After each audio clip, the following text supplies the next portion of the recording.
Hello friends, आज मी बनवते झटपट उत्तप्पा। मी सगळं साहित्य मिक्स करूनच घेतलेलं आहे आणि मग दाखवते। रवा घेतलाय, रव्यामध्ये मी कांदा चिरून घातलाय, टोमॅटो, कोथिंबीर, मीठ घातलंय, थोडंसं धना जिरा पावडर घातले आणि आता आपण याचे तव्यावरती उत्तप्पे काढूया।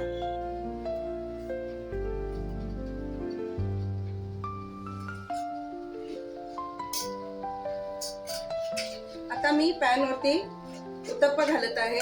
तेल गरम झालेलं आहे, पटकन मी उत्तप्पा घालते। हे पीठ, रवाचं पीठ थोडंसं जाड असतं। मी मिक्सरला मी फिरवून घेतलेलं नाहीये, मी असंच बनवते। तर थोडंसं असं हाताने पसरवून घ्यायचं, आपल्याला हव्या त्या आकारात पसरवता येतं। हे पहा, हाताला चटका बसणार नाही याची काळजी घ्या। पसरवताना काळजी घ्या, कारण बोटं खाली तव्याला लागू शकतात, त्यामुळे काळजी घ्या।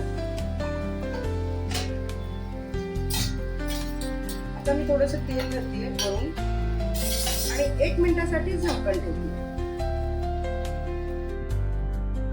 तयार झालेत आपले रवा उत्तप्पे। मी खोबऱ्याची चटणी आणि मिरचीचा ठेचा त्याच्यासोबत सर्व केलेला आहे।